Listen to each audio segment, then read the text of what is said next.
Olá, boa noite, meus irmãos e minhas irmãs em Cristo Jesus.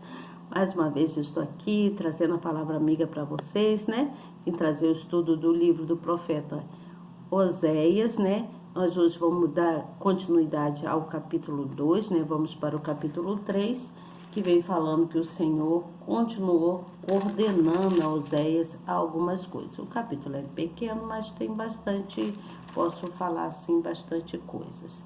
Então, ele vem falando principalmente de um amor divino, um amor de Deus, né? Que o amor de Deus é um amor divino.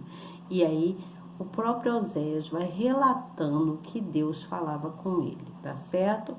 Então, e vamos dar início aqui. Você novo que está chegando, se inscreva no canal. Aperte na palavrinha inscrever, no sininho na palavrinha todas, tá bom?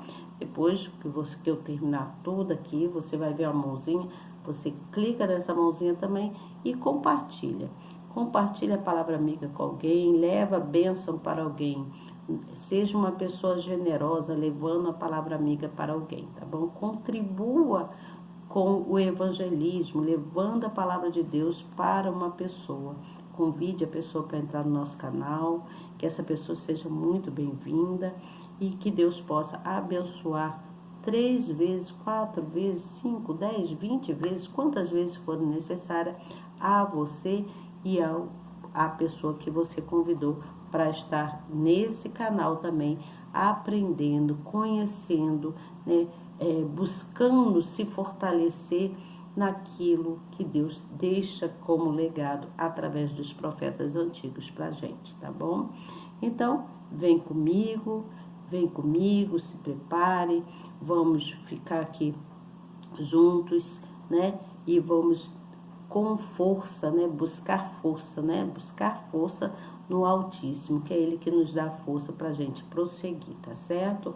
O amor divino é de grande importância, então valorize o conhecimento que alguém traz para você. Não estou dizendo só quanto a esse estudo, mas quanto muitas outras coisas, né? Quando alguém criticar você, valorize essa crítica também, que é com as críticas que nós aprendemos, não é mesmo? Aos poucos nós vamos crescendo, né? Vamos aprendendo, vamos buscando colocar coisas sábias dentro de nós, porque o próprio Espírito Santo nos ensina a gente a caminhar com coisas boas, né? Caminhar, como se diz no Salmo de número 23, né? Caminhar em pastos verdejantes, ou seja, caminhar em paz, em segurança, né? Caminhar em prosperidade em todas as áreas de nossas vidas. Mas para isso precisamos crer, buscar, obedecer e fazer o que é correto diante dos olhos de Deus, tá certo? Mesmo que você ache muita dificuldade para fazer, busque a fazer o que é correto. Porque muitas das vezes nós sabemos o que é errado, muitas pessoas sabem o que é errado e continuam no erro. Mas se você se humilhar, se você pedir perdão a esse Deus que nos criou, com certeza Ele vai te colocar num posicionamento de grande relevância, de grande abundância, quero dizer, eu falei relevância, né? De grande abundância. Ele vai te trazer muitas coisas boas para a sua vida, para o seu eu, para em todas as áreas da sua vida, tá bom? Ele vai te fortalecer e te fazer grande. Deus, Ele sempre quer nos fazer grande, através das dádivas dEle, do amor, do favor que Ele nos presta, nos ensinando, nos direcionando, tá certo? Então, vamos lá. Eu vou ler aqui o que está no capítulo e depois, então, eu venho com a explicação, tá bom? E no capítulo de número 3, no versículo de número 1, diz assim: E o Senhor me disse, e isso é Oséias relatando que Deus havia falado com ele, você entendeu? Então ele diz assim: E o Senhor me disse, vai outra vez, ama uma mulher, amada de seu amigo, contudo adúltera, como o Senhor ama os filhos de Israel, embora eles olhem para outros deuses e amem os bolos de uvas. E comprei-a para mim por 15 peças de prata, e um homer e meio homer de cevada. E ele lhe disse: Tu ficarás comigo muitos dias, não te prostituirá, nem serás de outro homem. Assim também eu esperarei por ti. Preste atenção. Porque os filhos de Israel ficarão por muitos dias sem rei, e sem príncipe, e sem sacrifício, e sem estátua, e sem éfode ou terafim. Depois tornarão os filhos de Israel e buscarão ao Senhor seu Deus e a Davi seu rei, e temerão ao Senhor e a sua bondade. Desculpa, gente, e a sua bondade no fim dos dias. Então, só tenho esse pedacinho, mas eu vou ler aqui mais uma parte aqui do capítulo de número 4, onde Israel e Judá são ameaçados com castigo. Então, diz assim: ouve a palavra do Senhor, vós filhos de Israel, porque o Senhor tem uma contenda com os habitantes da terra, porque na terra não há verdade, nem benignidade, nem conhecimento de Deus. Por isso que eu digo, o conhecimento na palavra de Deus é de grande importância, tá bom? Só permanece a perjurar, ou mentir, ou matar, ou furtar, ou adulterar. Fazer violência, um ato sanguinário, segue imediatamente o outro. Então, o que permanece? Aqui ele está falando as coisas que permanecem na terra, que é o perjurar, o mentir, o matar, o furtar, né, o adulterar, né, e violências sanguinárias, pessoas matando umas outras, né, ferindo uns às outras. E isso segue constantemente. Por isso a terra se lamentará, qualquer que morar nela desfalecerá, com os animais do campo e com as aves do céu, até os peixes do mar serão tirados. Presta atenção. Todavia ninguém contenda, ninguém repreenda, porque o teu povo é como os que contendam com o sacerdote. Por isso tropeçarás de dia, e o profeta contigo tropeçará de noite, e destruirei a tua mãe. O meu povo foi destruído porque lhe faltou o conhecimento, porque tu rejeitaste o conhecimento. Também eu te rejeitarei, para que não sejas sacerdote diante de mim. E visto que te esqueceste da lei do teu Deus, também eu me esquecerei dos teus filhos. Como eles se multiplicaram, assim pecaram contra mim. Eu mudarei a sua honra em vergonha. Comem de oferta pelo pecado do meu povo, e pela transgressão dele tem desejo ardente. Por isso, como é o povo, assim será o sacerdote, e castigá-lo-ei segundo os seus caminhos, e dar-lhe-ei a recompensa das suas obras. Comerão, mas não se fartarão. Entregar-se-ão à luxúria, mas não se multiplicarão, porque deixarão de atender ao Senhor. A luxúria e o vinho e o mosto tiram o coração. O meu povo consulta a sua madeira, e a sua vara lhe responde. Desculpa, estou um pouco rouca. Porque o espírito da luxúria os engana, e prostituem-se apartando-se da sujeição do seu Deus. Sacrificam sobre os cumes dos montes e queimam incenso sobre os outeiros debaixo do carvalho e do alarmo e do olmeiro, porque é boa a tua sombra. Por isso, vossas filhas se prostituem e as vossas noras adulteram. Eu não castigarei vossas filhas quando se prostituem, nem vossas noras quando adulteram, porque eles mesmo com as prostitutas se desviam e com as meretrizes sacrificam, pois o povo que não tem entendimento será transtornado. Ainda que tu, ó Israel, queiras prostituir-te, contudo não se faça culpado. Judá, não venhas a Gilgal, e não subas a Bet-Avém, e não jures, dizendo, vive o Senhor, porque como uma novilha obstinada se rebelou Israel, agora o Senhor os apacentará como a um cordeiro num lugar espaçoso. Efraim está entregue aos ídolos, deixa-o.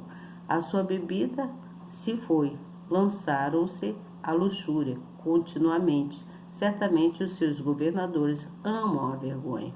Um vento os envolveu nas suas asas e envergonhar-se-ão por causa dos seus sacrifícios. Vimos aqui que há muitos pecados, né? Muitos erros. Deu para entender que há muitos pecados, que houve aqui, na verdade, uma quebra de comunhão para com Deus, uma quebra de aliança, né? É o que se dá para entender aqui. E aí, então, vou ler aqui a explicação para que nós possamos ter um entendimento melhor. Eu tenho que conseguir enxergar bem, né? Porque a minha vista só misericórdia. E aí diz assim, ó, no versículo 1 e 2 fala sobre o amor, né? Que é provado com atitudes e não com declarações sentimentais. Para ilustrar sua afeição de Israel, o Altíssimo persiste em atrair a nação para si mesmo, recebendo desprezo e deslealdade por parte de seu povo. Então, houve realmente uma quebra de comunhão, uma quebra de aliança para com Deus. Havia muitos pecados, não é mesmo? Então, Oséias, ele sacrificava tudo o que ele possuía para comprar, ter lá novamente e dar lá o ambiente onde ele vivia a dignidade, né? Então, a atitude do profeta remete à perseverança do Senhor em resgatar a humanidade endividada com os seus pecados e destinados à perdição eterna. Então, vimos aqui que o povo era um povo perdido, era um povo rebelde, era um povo que não dava valor às coisas de Deus, né? Não dava valor nada, eles faziam as coisas do jeito que queriam, pela força do braço, como se diz hoje, né? Então, o preço pago por Oséias para ter a esposa, que ele usou a própria vida do profeta Oséias, né, como exemplo para falar de toda aquela nação, de toda aquela terra. Aí fala assim, ó, o preço pago por Oséias para ter sua esposa de volta equivalia ao preço de um escravo, isto é, 30 ciclos de prata, segundo a lei mosaica determinava. Oséias entregou 15 peças de prata e uma quantidade aproximadamente de 436 litros de cevadas. Estou lendo aqui, gente. Totalizando o valor da dívida. Então, havia uma dívida, né? 30 ciclos de prata também foi o preço pago a Judas quando ele resolveu trair o Senhor Jesus. Olha só, lembra disso? Quando Judas resolveu trair o Senhor Jesus, ele foi comprado por um preço que foi 30 ciclos de prata na época. Então, embora Gomer tenha sido resgatada por Oséias, Gomer é o nome da mulher, né? E estivesse em casa, ela ainda precisava ser purificada de suas imoralidades e de sua idolatria. Isso mostra que a vida pecaminosa traz contaminação espiritual, por isso Gomer estava desfigurada e sem valor. O pecado arruína de tal forma aqueles que se rendem a ele, que a vida se torna escrava do mal. Então, vou aqui seguir para o meu esboço, tá bom? Que é mais ou menos, só para adiantar. Então, nós vimos aí que Oséias continua, então, relatando os acontecimentos dele, né, da época dele, né, ele falando que Deus deu a ele uma ordem, né, para que ele tomasse uma mulher para ele, e mesmo sabendo que essa mulher era uma mulher adúltera, ele tinha que tomar essa mulher para ele, porque Deus viu que, mesmo ele tendo casado com uma mulher adúltera, ele sabia que a mulher era adúltera, né? Deus queria mostrar através da história de Oséias o que aquela nação estava passando, você entende? Então, a própria história do profeta Oséias foi mostrada como uma comparação, uma metáfora, né? Uma metáfora para mostrar a ingratidão de todo aquele povo que ali estava, que tinha quebrado uma comunhão, como eu disse, quebrou a aliança com Deus. E aí eles traíram a Deus, né? Eles traíram com idolatria a outros deuses, com pecados de todas as formas que eles cometiam. Assim era essa mulher que era casada, que Oséias tomou para ele como esposa, só que ela era adúltera, ela o traía, né? Então, Deus, ele usa a vida do profeta para mostrar, através da vida do profeta, o amor que ele tinha. O amor que ele tinha, a amplitude grande de amor que ele tinha pelaquela nação, pelaquele povo. Você entende? Porque aquele povo era um povo que ele amava, era o povo de Israel, né? Que ele amava muito. Então, Deus usou o casamento do profeta para mostrar. Mostrar o que, Elizabeth? Mostrar a infidelidade, o mau comportamento que as pessoas tinham naquela época. Porque a mulher de Oséias, que ele tinha casado-se com ela, era uma mulher adúltera, era uma mulher infiel, era uma mulher de palavras pesadas na boca, era uma mulher que ela tinha comportamentos terríveis, né? Terríveis, não se colocava como uma mulher de caráter, né? Uma mulher que se pudesse confiar, que tivesse olhos somente para Oséias. Não, ela era uma mulher adúltera, ela era uma mulher que não era confiável. Então Deus usou a história do profeta Oséias para mostrar a infidelidade daquela nação, de todo o povo, que todo o povo de Israel tinha escolhido a idolatria, né? Tinha escolhido a idolatria, a cometer coisas incorretas, né? A idolatria a outros deuses e cometer coisas incorretas, envergonhando toda a nação e a si próprio, né? Que a pessoa que faz isso, por exemplo, uma mulher que se deixa levar, né? E tem o seu marido, tem o seu esposo, o seu namorado, o seu noivo, não sei, não importa, que ela tem o seu companheiro e ela o trai com outro, fica de olho em outra pessoa, né? Com outro homem, né? Essa mulher está trazendo vergonha para si própria e envergonhando o nome de Deus também. O que não é correto, né? É a mulher adúltera, é a mulher que não se dá valor, né? Então, todo o povo de Israel, eles não se davam valor. O povo pecava em todo tempo, desonrando, né? Eles desonravam a Deus e desonravam a si próprio. Você entende o que eu estou falando? Então, quando nós buscamos em Deus, né? Procurando obedecer, fazer as coisas que são corretas, como eu sempre venho dizendo aqui, né? Quando a gente busca em Deus, que a gente busca em fé, Deus, com certeza, Ele vai trazer a salvação para essa pessoa e vai ajudar essa pessoa.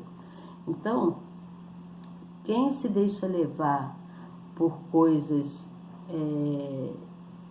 que não são boas aos olhos de Deus, por coisas incorretas, acaba chegando a um período de vergonha, né? Passa por muitas vergonhas, né? E desonra a si próprio e desonra o nome de Deus, né? Principalmente se ela for uma mulher evangélica, se for uma mulher de Deus, né? Criada dentro da igreja, como nós já vimos casos aí de uma eu esqueci o nome da pastora, né? Que todo mundo sabe o que aconteceu, que adotou um monte de filhos, né? Nem quero citar nomes. Então, foi vergonhoso, desonrou o nome de Deus e desonrou a si própria, né? Está presa. Não sei o que aconteceu mais, que eu também nem quis mais ver aquilo. Então, essa pessoa chega a ser pessoa desonrosa e passa por muitas vergonhas, porque mais cedo ou mais tarde, todos os erros, tudo aquilo que é feito escondido, ele vai vir à tona, vai ser descoberto. E Deus, ele não abre mão, ele não abre mão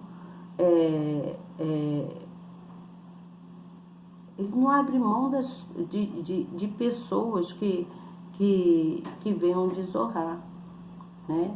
Essas pessoas que desonram o nome dele, ele espera que essa pessoa venha se humilhar para ele, para que ele possa perdoar, né? Porque a glória do Senhor não é para ser envergonhada, né? Deus é um ser supremo, né? Para ser glorificado, né? Para sempre, né? Sempre.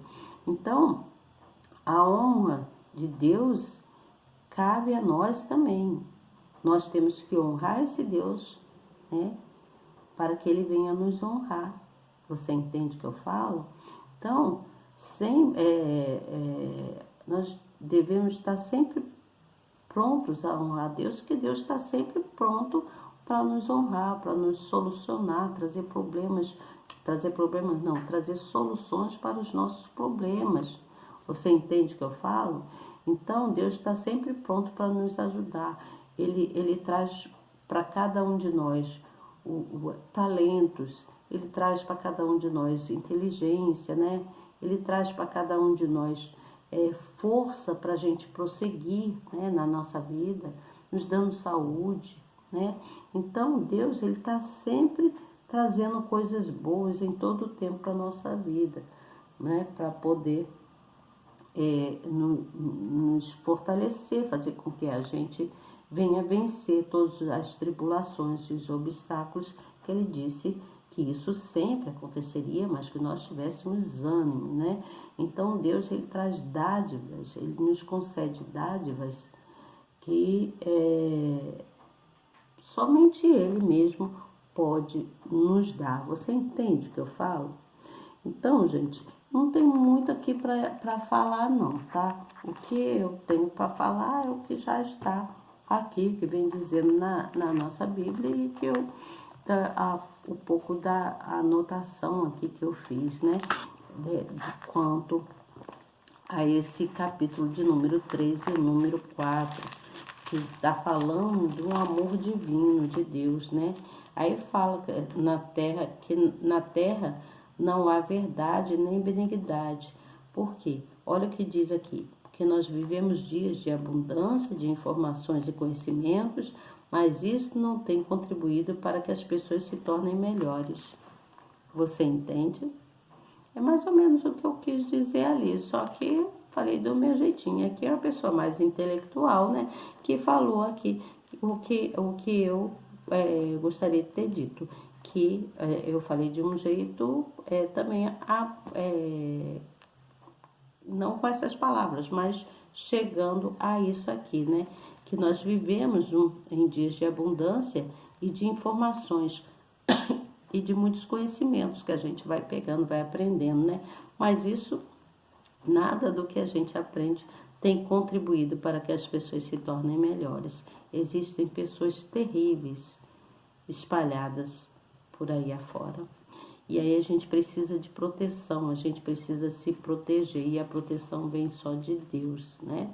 Então, o único conhecimento capaz de transformar a nossa vida, nossa alma, é o conhecimento na palavra de Deus, que ele vem nos transformando, ele transforma a nossa alma, ele transforma a gente de dentro para fora, né? Ele vem cuidando com toda a benevolência dele, com toda a bondade que ele tem, com toda a misericórdia dele, ele vem cuidando da gente, tá bom? É isso que eu queria deixar aqui para vocês. Então, é necessário um posicionamento que a gente venha se posicionar diante do Senhor, né? Para que, respeitando, reverenciando esse Deus, para que Ele possa sempre estar nos honrando, porque quando nós o honramos, quando nós o reverenciamos, né? Nós estamos mostrando para Ele o respeito e o amor que nós temos por Ele, a gratidão. É gratidão por tudo que Ele tem feito nas nossas vidas. Por isso que aqui nesse caso da história de Israel aqui, Deus estava mostrando para ele o amor dele por essa nação, mas que foi totalmente ignorado pelo aquele povo. O povo preferiu fazer coisas, né? Se rebelar contra Deus, né? Fazer coisas que não condiziam com Deus. Por isso eles passaram por grande sofrimento, né? A responsabilidade que eles tiveram ficou por eles mesmos, porque Deus ele queria dar a salvação para aquele povo, e assim como Ele quer nos dar a salvação. Mas para isso nós precisamos ser coerentes, né? Saber que o que é certo é certo e o que é errado. Então, fazer conforme os mandamentos de Deus, né? A gente tem que fazer conforme a lei de Deus, né? Que a lei de Deus são os 10 mandamentos, né? Não cobiçar a mulher do próximo, né? Não furtar, né? Qualquer dia eu vou trazer a lista, né, de todos os mandamentos. Então, é necessário você não ter cegueira espiritual, buscar espiritualmente em Deus. Busque em Deus se fortalecer espiritualmente, orando, glorificando o nome do Senhor, louvando, levando a palavra amiga para alguém, né, convidando pessoas para participar de uma reunião numa igreja, ou para assistir uma live de um pastor, de um profeta que esteja, né, em algum canal, né? Às vezes está no Instagram, está no Face, às vezes está no YouTube. Convide pessoas para conhecer mais de Deus, tá? Faça a sua parte como evangelista, tá bom? Porque quando nós fazemos a nossa parte, Deus nos honra. E nós precisamos honrar esse Deus através da nossa fé, através da nossa gratidão, tá bom? Então, amanhã eu venho com vocês com o capítulo de número 5, que fala sobre os príncipes e sacerdotes que são repreendidos. Por algum motivo eles são repreendidos, provavelmente devido a algum laço, né, causado pelo inimigo que fez com que eles fossem repreendidos. Amanhã eu vou ler a história direitinho e amanhã eu venho falando para vocês. Espero que vocês estejam gostando. Dá um likezinho aí, convida a pessoa para participar do conhecimento da palavra de Deus, tá bom? Deus abençoe grandemente, agradeça a Ele, ore, busque em oração, busque em agradecer, contribua para o bem de todos, para o bem da nossa nação, né? Para o bem de todos. Quando nós somos solidários uns com os outros, procurando ajudar uns aos outros, nós todos vivem bem e todos crescem juntos. Não adianta um querer ser melhor do que o outro, se fazer melhor do que o outro, querendo pisar no irmão. Não pise no seu irmão, levante ele também, leve ele consigo para o caminho da verdade, o caminho do amor, o caminho do Espírito Santo, que está em Deus, tá bom? Pela fé, nós vamos contribuindo para o bom andamento de uma sociedade plena e saudável na presença de Deus, tá certo? Boa noite para vocês e até amanhã, se Deus quiser. Tenho certeza que Ele quer. Tchau.